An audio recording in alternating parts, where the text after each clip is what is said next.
தேர்தலுக்கு இன்னும் 60 நாட்கள் உள்ள நிலையில் தமிழக அரசியல் களம் சூடுபிடித்திருக்கிறது. அது மட்டுமல்ல, இன்று பரபரப்பாக இருக்கிறது. காரணம், ஓபிஎஸ் அவர்கள் திமுகவில் இணைஞ்சிட்டாரு அப்படின்றதுனால பரபரப்பாகல. அதைவிட மிக முக்கியமான விஷயமாக தாவேக தலைவர் விஜய் அவர்கள் மீது அவருடைய மனைவி சங்கீதா அவர்கள் குற்றச்சாட்டு வைத்ததோடு மட்டுமல்லாமல் எனக்கும் விஜய்க்கும் விவகாரத்து வேணும் அப்படின்னு ஃபைல் பண்ணியிருக்காங்க. அதனால் தமிழக அரசியல் களம் பரபரப்பாகி இருக்கிறது. அது பற்றிய ஒரு விரிவான ஒரு பார்வையை நம்ம இந்த எபிசோடில் பார்க்க போகிறோம். நான் ஜாக்கி சேகர், கதைப்பாமா சேனலுக்காக விரிவான ஒரு பார்வைக்கு stay tune with us.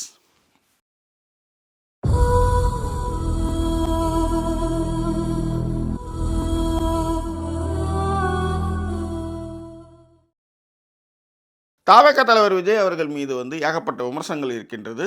Karur சம்பவத்தில் கூட புறமுதுகிட்டு போனார். சிபிஐ விசாரணை திரும்ப கூட அவர் பரப்புரையில் போது நிறைய பேர் மயக்கம் போட்டுலாம் இறந்து போயிருக்கிறாங்க. இந்த மாதிரி விஷயங்கள்லாம் அவர் மீதான விமர்சனங்கள், இது அரசியல் சூழலில் இதெல்லாமே தொடர்ந்து நடந்துக்கிட்டு தான் இருக்குது. ஆனால் இன்று வந்திருக்கக்கூடிய விமர்சனமானது கடுமையாக அவருடைய பர்சனல் லைஃப் ரொம்பவே பாதிக்கிற மாதிரியான ஒரு விஷயமாக வந்திருக்கு. அதுக்கு காரணம், விஜய் அவர்களுடைய மனைவி சங்கீதா அவர்கள் தனக்கு விவாகரத்து வேணும் அப்படின்னு மனு தாக்கலை செய்திருக்கிறார். அதனாலே அரசியல் களம் பரபரப்பாகி இருக்கிறது. இதில் நீங்கள் யோகியமா, உங்கள் தலைவர் யோகியமா, அவரு யோகியமா, அது மட்டும் கிடையாது, சங்கீதா அவர்கள் மீதே இப்போ நிறைய பேர் குற்றச்சாட்டுகள் வைக்கிறாங்க. அவங்க கட்சிக்காரங்களே இவ்வளோ நாள் சொல்லாமல் இன்றைக்கி எதுக்கு இந்த குற்றச்சாட்டை முன் வைக்கணும்? எலெக்ஷனுக்கு இன்னும் ஒரு 60 நாள் தான் இருக்கும் பொழுது அவருடைய பெயரை கெடுக்கணுன்றதுக்காகவே சங்கீதா அவர்கள் இந்த மாதிரி விஷயத்தை பண்ணியிருக்காங்க. தாவேக கட்சிக்காரர்களே தனது அண்ணனுடைய மனைவி இன்னமும் அவங்களுக்கு விவாகரத்து ஆகலை. ஸோ அண்ணன் மனைவி மீது குற்றச்சாட்டுகளை அவங்க அடிக்கிட்டே இருக்கிறாங்க. மிக மோசமான வசவு சொற்களோடு அந்த பெண்ணை அவங்க பயங்கரமாக திட்டிகிட்டு இருக்காங்க. ஏன் இப்போ சொல்லணும், ஏன் இப்போ சொல்லணும் அப்படின்றத படித்தவர்களே இந்த கேள்விகளை கேட்டுட்ருக்காங்க. ஸோ இந்த விஷயத்துக்கு தான் இந்த வீடியோவே நம்ம பேச போகிறோம். அதுக்கான விளக்கத்தை கொஞ்சம் தள்ளி பேசுவோம். ஆனால் இப்போ ஒரு சில விஷயங்களை இதை பற்றி பேசுவோம். அரசியலில் விட்டாலே எல்லாமே மைலேஜ். அதில் யாரும் விதிவிலக்கில்லை. அது அண்ணாவிலிருந்து, கலைஞரிலிருந்து, பெரியாரிலிருந்து, ஜெயலலிதாவிலிருந்து விமர்சனத்துக்கான விதிவிலக்குகள்னு யாருமே கிடையாது. எல்லாரையுமே வண்டியில் ஏட்டுவோம், எல்லாரையுமே போட்டு அடிப்போம் அப்படின்றது தான் அரசியலில் இருக்கக்கூடிய பேசிக். ஏனென்றால் இங்கே எல்லாமே அரசியல் தான். ஓகேவா? ஸோ அப்படி இருக்கும் பொழுது எனக்கு டைம் கிடச்சிது, எனக்கான விஷயம் இது, இதை வச்சு நான் ஒன்று புழக்கிறேன் அப்படின்றது தான் இங்கே மேட்ரு. ரைட். விஜய் அவர்களுக்கும் சங்கீதா அவர்களுக்கும் இது ஒரு பர்சனல் விஷயந்தான். பொதுத்தளத்துக்கு வராத போது இது பிரச்சனையே இல்லை. பொதுத்தளத்துக்கு இது வந்தது பிறகு இது கேள்விக்குள்ளாக்கப்படுது. இது ஒன்று. ரெண்டாவது, இந்த விஷயம் அரசல் புரசலாக ரொம்ப நாளாகவே புகஞ்சிக்கிட்டு இருந்த விஷயம். இதை சுசிலீக்ஸில் கூட சொன்னதான் ஞாபகம். ஸோ இந்த மாதிரியான விஷயங்கள் தொடர்ந்து போயிட்டுருக்கும் பொழுது இதை மையப்படுத்தி அந்த விவாகரத்துக்கான காரண காரியங்கள், இந்த மாதிரி விஷயங்களும் வருது. அதாவது வேறொரு நடிகையோடு அவருக்கு தொடர்பு இருக்குது. 2021 என்ன அவர் நிறைய விஷயங்கள் என்னை கண்டுக்கவே இல்லை. அது மட்டும் இல்லை, என்னை தடுத்து வச்சிட்டாரு. அதே மாதிரி அந்த நடிகையும் சில புகைப்படங்களை அவங்க வலையேற்றுறாங்க. எனக்கு வாய்ப்பு கிடைச்சதுன்னா நீதிமன்றம் அனுமதிச்சா அவங்க பேரையும் நான் சொல்கிறதுக்கு எனக்கு தயாராகிறேன், என்கிட்ட ஆதாரங்கள்லாம் இருக்குது அப்படின்னு அவங்க தரப்பு ஒரு ஸ்டேட்மெண்ட்டை கொடுத்துருக்கு. இந்த பக்கத்தில் பார்த்தீங்கன்னா பெருசாக விஜய் கிட்டேருந்து எந்த ரியாக்ஷனுமே எனக்கு தெரிஞ்சு வராதுன்னு நான் நினைக்கிறேன். காரணம் என்னன்னா, அவருடைய படம் ஜனநாயகன் படம் வெளிவரல, அதில் இருக்கிற சிக்கல்கள் குறித்தே அவர் பேசலைன்னும் போது இந்த விஷயத்துக்கு சுத்தமாக வரமாட்டாருன்னு வச்சுக்கோங்களேன். அதனால் இதில் அவருடைய கருத்துக்கள் பெருசாக வராதுன்றது தான் என்னுடைய அபிப்பிராயம்.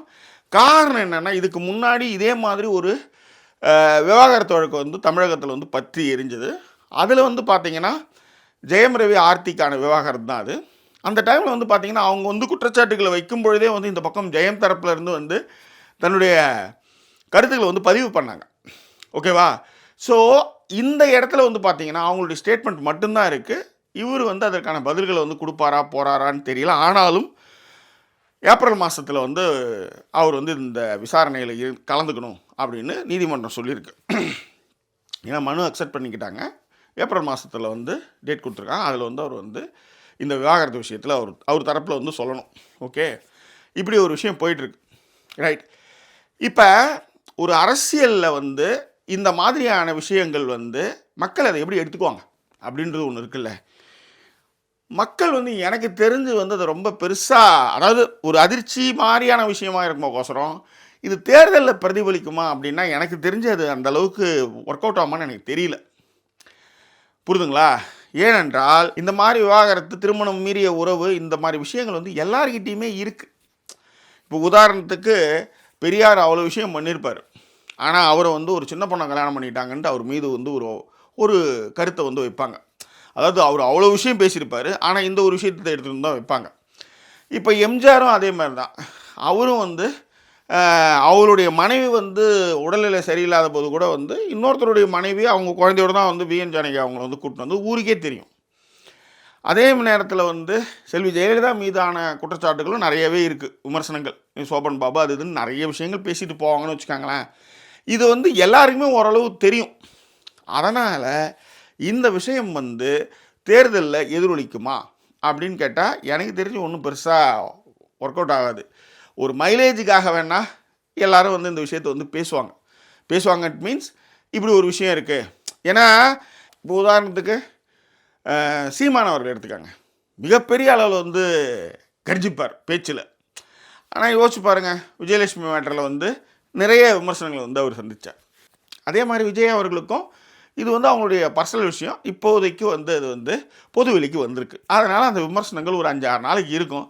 அதன் பிறகு வந்து அது எல்லாருக்குமே இருக்கிற விஷயந்தான் அது. அதனால் பார்த்திங்கன்னா இந்த விஷயங்கள் வந்து அரசியல் தலைவர்கள்கிட்ட வந்து நிறைய இடங்களில் வந்து இது வந்து இருக்கிற விஷயந்தான். அதனால் அந்தந்த நேரத்து பரபரப்புக்கு வந்து யூஸ் ஆகுமோசரம் மற்றபடி இது வந்து பெருசாக வந்து அரசியல் மைலேஜை வந்து பாதிக்கும் அப்படின்றது எனக்கு இன்னும் தோணலை. காரணம் 2015 இதை விட மிகப்பெரிய கொடுமை ஒன்று நடந்தது ஜெயலலிதா ஆட்சி காலத்தில். அதாவது இதுவாவது வந்து விஜய் அவர் மனைவிக்கான ஒரு கருத்து மோதல், அது இப்போ பொதுவெளிக்கு வந்திருக்கு, விவாகரத்து லெவலுக்கு வந்திருக்கு. 2015 ஜெயலலிதா ஆட்சி பொறுப்பில் இருக்கும்போது பெரும் மழை. என்ன சம்பரம்பாக்கம் ஏரியை வந்து திறந்து விடாமல் என்ன அனுமதி கேட்டு ஃபோன் கால் மேலே ஃபோன் கால் பண்ணி கடைசியில் ஒரே இரவில் திறந்து விட்டு லட்சம் மக்கள் வந்து நடுத்தெருவுக்கு வந்ததுலேருந்து, சொத்துக்கள் சேதமடைந்ததுலேருந்து, உயிர் சேதங்கள்லேருந்து ஏகப்பட்ட பிரச்சனைகளை வந்து சென்னை மாநகரம் சந்திச்சுது. சென்னை மாநகரமே சுடுகாடு மாதிரி இருந்தது. அதில் களப்பணிலாம் நான் செஞ்சுருக்கிறேன். இன்றைக்கும் வந்து நேஷ்னல் ஜியோகிராஃபி சேனலில் வந்து சென்னை பெருவெள்ளத்துக்கான டாக்குமெண்ட்ரி இருக்குது. அதில் நான் எடுத்த ஃபுட்டேஜஸே நிறையா கொடுத்துருக்குறேன். அப்படியான ஒரு மிகப்பெரும் தவறை இழைத்த ஜெயலலிதா அடுத்த எலெக்ஷனில் ஜெயித்தாங்க. அப்போ யோசிச்சு பாருங்கள். அதனால் இப்படிப்பட்ட உயிர் சேதம், பொருட்சேதம் இதெல்லாம் நடந்தே ஜெயலலிதா ஜெயிக்கும்போது தான் நான் ஒரு விஷயம் உணர்ந்தது என்னென்னா, இந்த மக்கள் வந்து எளிமையாக எல்லாத்தையும் மறந்துடுவாங்க. இந்த மக்களுக்கு நிறைய விஷயங்களை ஞாபகப்படுத்திக்கிட்டே இருக்க வேண்டியது நம்ம கடமையாக இருக்குது. அதனால தான் 1967 ஒரு தேசிய கட்சியான காங்கிரஸை வந்து வீட்டுக்கு அனுப்பிச்சிட்டு அன்னையிலேருந்து இந்த திராவிட கட்சிகள் ஆள்றது வந்து நிறைய கண்ணுக்களுக்கு வந்து பொறுக்கவே இல்லை. அதனால தான் வந்து திமுக வந்து ஒரு ஊழல் கட்சி அப்படின்றத தொடர்ந்து நிறுவிக்கிட்டே இருக்காங்க.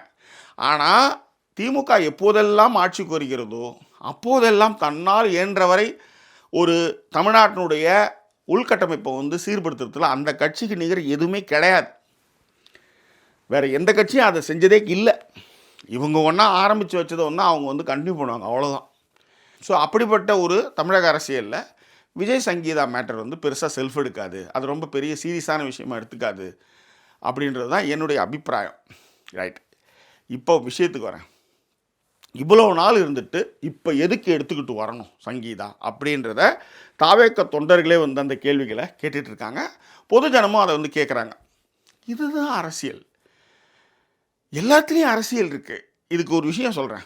இப்போ நீங்கள் நான் 2 பேரும் வந்து ஒரு இணைஞ்சு ஒரு கம்பெனி, இது வந்து நான் கல்யாணத்தில் சொல்லலை, ஒரு கம்பெனி நடத்துகிறேன். என்னை நீங்கள் ஏமாற்றிட்டு என் பணத்தெல்லாம் நீங்கள் பிடிங்கிறீங்க, ஓகேவா? என்னை ஏமாற்றிட்டு நீங்கள் பிடிங்கிறது மட்டும் கிடையாது, என்னை வந்து என்னுடைய உழைப்பும் அந்த நிறுவனத்தில் இருக்குது. ஆனால் 2 பேரும் வந்து பார்ட்னர் சொல்லி தான் நம்ம வந்து இந்த நிறுவனத்தை தொடங்குகிறோம். ஒரு கட்டத்தில் வந்து பொய் கணக்கு எழுதி என்னை ஏமாத்துறீங்க. என்னை ஏமாற்றிட்டு என்னை வந்து வெளியில் அனுப்பிச்சது மட்டும் இல்லை, எனக்கான ஷேரையும் நீங்கள் கொடுக்கல, எனக்கு மரியாதையும் கொடுக்கல, என்னை போட்டு காலி பண்ணிக்கிட்டே இருக்கிறீங்க. ஸோ நானும் அமைதியாக பொறுத்து பார்த்துக்கிட்டே இருக்கிறேன். நீங்களும் ஒரு கட்டத்தில் வந்து சரி பண்ணிக்குவோம், ஒரு ஒரு கொஞ்சம் ஷேர் கொடுக்குறேன் அப்படிலாம் நீங்கள் பேச்சுவார்த்தைக்கு வந்தால் கூட கடைசி வரலையும் இன்னும் திருந்துற மாதிரி இல்லை. திரும்ப வந்து போன வருஷம் எடுத்த ஆடிட்டில் கூட பார்த்தீங்கன்னா நீங்கள் பொய் கணக்கு போட்டு எழுதி வச்சுருக்கீங்க. ஸோ இதுக்கப்புறம் உங்களை வந்து எந்த வகையும் நம்ப முடியாதுன்ற ஒரு முடிவுக்கு நான் வரேன். நான் இப்போ நேரம் பார்த்து காத்துட்ருக்கேன். எந்த நேரத்தில் தும்முனா சரியாக எல்லோரும் திரும்பி பார்ப்பாங்க அப்படின்றதுக்காக நான் வெயிட் பண்ணுறேன். 2 பேரும் சேர்ந்து கம்பெனி ஆரம்பித்தோம், பார்ட்னர்ஸாக இருந்தோம். என்னை ஏமாத்தின வெளியே அனுப்பிச்சிட்டேன். ஏன்னா எனக்கான பங்கையும் கொடுக்கல, எனக்கான மரியாதையும் கொடுக்கல, என்னை அசிங்கப்படுத்திட்டேன். இப்போ நானும் வந்து உன்னை அசிங்கப்படுத்தணும். ஆனால் உன்னை அசிங்கப்படுத்துறதுக்கு நான் காத்திருக்கிறேன். எப்படி காத்திருக்கிறேன்னா, இப்போ உங்கள் நிறுவனத்தில் என்ன நீங்கள் அடுத்த கட்டமாக இன்னொரு நிறுவனம் ஆரம்பிக்க போகிறீங்க. அந்த நேரம் பார்த்து நீங்கள் இன்னொரு கல்யாணமும் பண்ணிக்க போகிறீங்கன்னு ஒரு தகவலை ப்ரெஸ் மீடியாவுக்கு தகவலை வந்து தெரிவிக்கிறீங்க. இந்த நேரத்தில் தான் அதுவும் வந்து நாளைக்கு கல்யாணம் அப்படின்னும் போது ஒரு வாரத்துக்கு முன்னாடி நான் என்ன பண்ணுறேன்னா, இந்த மாதிரி எனக்கு அவங்க துரோகம் செஞ்சுட்டு அந்த கம்பெனியை வந்து அவங்க ரன் பண்ணிகிட்ருக்காங்க, எனக்கு கொடுக்குற ஷேரை எனக்கு கொடுக்க மாட்டுறாங்க அப்படின்னு நான் ஒரு விஷயத்த சொல்லும்போது, இப்போ யோசிச்சு பாருங்கள் மக்களுடைய மனநிலை என்ன இருக்கும். நான் இதுக்கு முன்னாடி சொல்லியிருந்தா கூட அது வந்து 10ஓட போகணும்னு அத்தோட இது ஒன்றா போகும். நீ என்னை மதிக்கலை, என்னை வந்து நிறைய வந்து அசிங்கப்படுத்தியிருக்க, என்ன எனக்கான உரிமைகளை நீ கொடுக்கல, எனக்கான ஷேரையும் கொடுக்கல. அப்படி இருக்கும் பொழுது ஒன்றை நான் வந்து கார்னர் பண்ணுறதுக்கான நேரத்தை நான் பார்த்து காத்துக்கிட்டு இருந்தேன். உங்கள் வீட்டில் கல்யாணம், அது மட்டும் இல்லை இன்னொரு கம்பெனி ஆரம்பிக்க போகிறன்றதை வந்து அனௌன்ஸும் பண்ணுற, என் கண் எதிர்க்க என்னை அசிங்கப்படுத்திட்டு 2 பேரும் ஒன்றா இருந்து முன்னேறணும் போது என்னை கழட்டி விட்டு நீ இந்த விஷயம் பண்ணுறல்ல, நான் இப்போ தும்புறேன் அப்படின்றது தான் அந்த விஷயத்தினுடைய நோக்கமாக இருக்கும்.